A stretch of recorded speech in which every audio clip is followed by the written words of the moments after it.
Good morning, friends. Welcome back to Astrology Today. My name is Mel Rose, and I'm here to share your daily aspects. Today is Monday, November 7, 2022.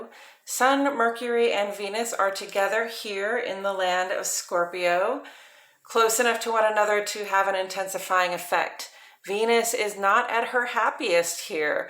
Where Venus likes to receive, Scorpio's influence can give her a bottomless appetite. We may struggle to know when to say when. The sun's influence on Venus is not as strong as it was a day or two ago, but there is still an amplification of these energies. Certain overindulgences may already have been set in motion. The sun is now closer to a full conjunction with Mercury, though, and I have no doubt that we are seeing straight through to the core of some of our own mysteries. Perhaps some of this insatiable appetite has to do with our ability to find our own limits. But we can be smart about this, friends. Let's not go learning the same lesson we learned last year and the year before. Let's invent newer, more ridiculous ways to challenge ourselves, okay? The waxing gibbous moon is in Taurus right now. We are in the full of the moon. This means whatever goals you've been working to complete, now is the time to be wrapping it up. The full moon is early tomorrow morning and our celebration begins. Fixed water and fixed earth, friends, great vibes for creating something solid that will last, with a little patience and elbow grease, of course. Today we encounter 0 culminations of aspects. However, we start a pretty intense day early tomorrow with the full moon culminating at around 5 a.m. Central Standard Time, along with the total lunar eclipse happening at the same time.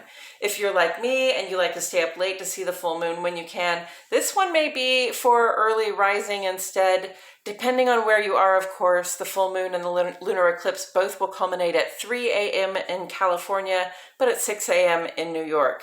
2 weeks ago with the new moon, we saw a solar eclipse, and you may or may not have noticed that it activated some deep inner work. Don't worry if you haven't been focused on it. Much of our psyche's healing can and does happen at the subconscious level. But sometimes our healing requires a conscious effort. Like a wound that requires cleaning, we seek to create circumstances, an environment for our body that is optimal for it to repair the wound without interruption. In any case, this inner work, this personal healing, also represents some profound changes of heart coming up. We may even change our minds about some things under this influence, and that can be exciting, stressful, fun, often uncomfortable. This is why astrologers recommend that we chill out during the eclipses. The moon is in Taurus. The full moon and eclipse are here before dawn in Arkansas, and we could very well even sleep through it, and that would be okay. Because whatever changes of attitude, disposition, trajectory, heart, or mind began 2 weeks ago, whatever felt confusing at that time will now become quite clear to us, obvious. Our old ways of doing things, our new ideas about who we really are in the world, crystal clear. It's almost as though a new chapter of our lives arises with tomorrow's dawning. I, for one, would like to wake up to that new chapter being as ready for it as it is for me. And so I welcome the dawning of understanding with tomorrow's early morning full moon. And that full moon will make many aspects tomorrow.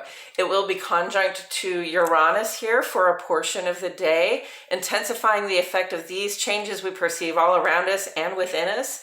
It will oppose all members of the Sun, Mercury, and Venus conjunct. Think erratic, excitable, emotional energy, and the potential for conflict with our real thinking and loving selves. With all of that said, this full moon in Taurus is not a time to spend in the company of people you would rather not be around. Be true to your bodily and emotional impulses. If you want to stay home and process quietly, that's actually a very good idea. Also, hey, listen, tomorrow is voting day here in the US. Could we possibly have timed this better? Major transformations are underway in our nation. I, for one, am not down with the conservative and religious trajectory some of us would like to be on. As a woman and a queer person, my very way of life, my ability to get the medical attention I need, my chances at seeing justice get served, even the recognition of my marriage is on the line. And so, of course, I have already voted. If you haven't yet and you're registered, please don't fail to get your vote in. Every last one of us needs to be heard at this time. Vote, my friends, for what gives you hope. And that's it for today's astrology. Thank you for tuning in. For the second half of this vlog, where we seek further insight from Tarot, please check out my other channel, Astrology Today and Tarot with Melrose. The link is in the description. I appreciate you all so much for being here. My love and gratitude go out to each and every one of you every day. And I will see you all back here tomorrow for more Astrology Today.